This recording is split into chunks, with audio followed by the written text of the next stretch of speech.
Hey everyone, I just want to make sure we can go through these paragraph cards for you to understand how the paragraphs actually operate. So, when we're making a proposal, I gave you the 3 questions in the introduction video. What, how, why? In the Simon Sinek video that I'm going to assign for you, if you haven't already watched it, he talks about start with why. I think that's a very powerful thing when you're pitching to consumers. For us, what I really want to make sure we do is when we're organizing it, we talk about why a little bit in the intro where we're just like, here's the root of the problem. You're actually talking to their values. So you're actually starting with why if you do the intro as designed, where you're starting with here's the problem from your perspective. Why should you solve this problem is built into that. Then once we've identified the why, we can ask the what and the how questions. So we can do things like, hey, we need to start from this perspective. So your goal here is to understand how we start with that. We need to make a claim with every body paragraph. That claim has to be centered around what is one aspect or one part of the overall proposal that you need to implement. If you're arguing for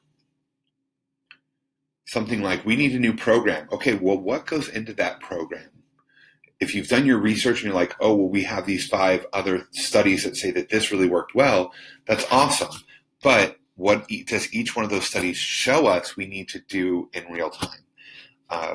In those body paragraphs, we can start to get to the whys too. So we need to do this. Why? Here's some of the reasonings that this works, how it addresses the problem. And so we'll be talking about this as we go through the revision process. But every claim needs to be very, very small. What are you telling us to do? How do we do it? And that can include things like how do we pay for it? And then why we need to do that particular thing or that proposal might be part of the question. If you're doing the why as body paragraphs, you're getting to very specific questions. For example, you might have insinuated in the intro that profits could be a problem, that we're going to have a problem with profits if we don't take some measure. Great. Why will your proposal work is not necessarily answered there. Why will your proposal do better than what they're already doing is not answered there. One of the big measures for most stakeholders is not will it work, but will it work better than what I'm doing right now? And so we can have body paragraphs explaining that very specifically. And so that's where we can really talk about the way in which our proposal works better. So, regardless of the claim, it's still going to move the same. So what I mean by that is, if we're doing a what paragraph, we're saying you need to do X, you need to put this program in schools. Great. What does the program consist of? You're like, okay, the program should teach this small skill.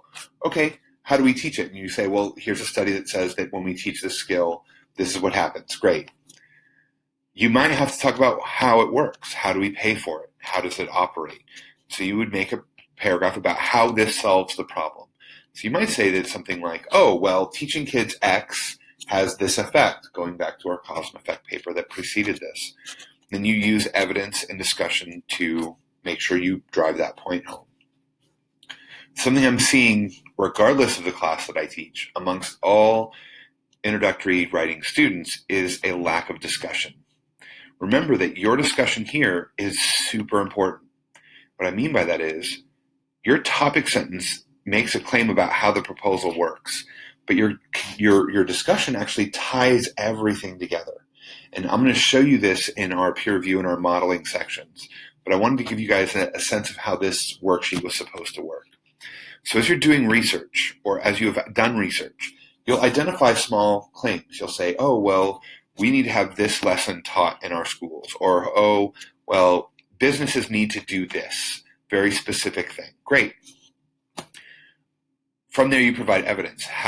What happens when businesses do that? Or what is the effect? Or, some evidence that you've identified from research that drove you to make that claim. Great. The discussion then has to show me that not only does the evidence prove the topic sentence here correct, that yes, in fact, if businesses did that, it would have the desired effect, but also how that is part of your larger proposal to address the problem.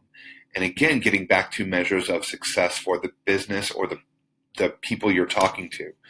So if you're going to make a proposal, it's just not, here's what you have to spend money on doing this measure, but it's also, how does that measure actually solve the problem? And that's where the discussion really has to come into play. It requires a lot of work. And so I hate giving numbers here, but 1 or 2 sentences of topic, of claim. And that second sentence could be something like defining any key terms that have not yet been defined. Giving us some insight into what you mean if it's sort of a weird and quirky claim. After that, second thing we want to do is provide evidence. Remember that your evidence needs to be cited according to APA Purdue guidelines. That means you don't just start the sentence with a quote. The sentence needs to start with who said it, and we want last name only. In APA format, it goes last name, year, they're always tied together.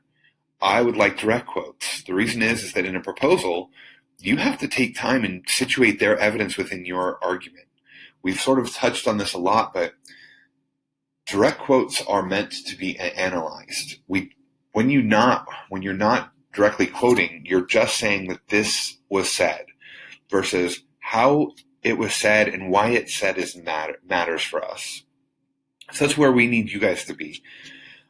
Most often we see those kinds of quotes in supporting statements where it's like, I found this in support of somebody else's paper. And that just goes to reinforce something that was already said. We also see it very commonly in lit reviews because lit reviews are not about analysis of what was said, only demonstrating that it was said. In arguments like ours, where it's a proposal, you're arguing that this needs to happen. We need to analyze what was said. We need to know how it was said, and we need to have that understanding. So that's what you guys need to be doing in this outline. The second thing I want to touch base on is how this is all built out. So I gave you guys this sheet. It didn't work this way for cause and effect, but it works this way great in a proposal style paper. What the hope is that you guys actually fill these cards out either in person, like with pen and print this out and write it out in pen, or you type it into these boxes, making sure that all the boxes aren't cut off page to page. Then you actually cut them out. It's a very common problem in academic writing that students will write paragraphs in the order they found them or the order that they came up with them. Part of the major portion of writing is organization. You need to organize your argument effectively. By putting them into these cards, you can actually put them on a table in front of you and find the sequencing of paragraphs that makes the most sense. What this does help with is not just making more logical sense and being a more credible person to your audience. It also helps with transitions, because if you're arbitrarily organizing your paper, transitions are rough. If you're organizing it effectively, looking at what makes the most sense to put close to each other, then all of a sudden transitions are really smooth and easy. And we watched that video about the musician. That was the goal. One story, one thing you're trying to prove throughout the whole paper. It isn't an impulse in every paragraph. It is an impulse on the whole proposal. So that's what I'm trying to hope you guys do. By following these models, it will be a great help. So fill out the cards, put them in front of you on a table, organize them effectively, and then make that the organization of your paper. From there, draft. And that's where we're going to pick up next time, is with an actual draft where I will go through and show you how I apply the rubric. Again, if you have questions, let me know. I'm here to answer questions as best I can. Otherwise, have a great day.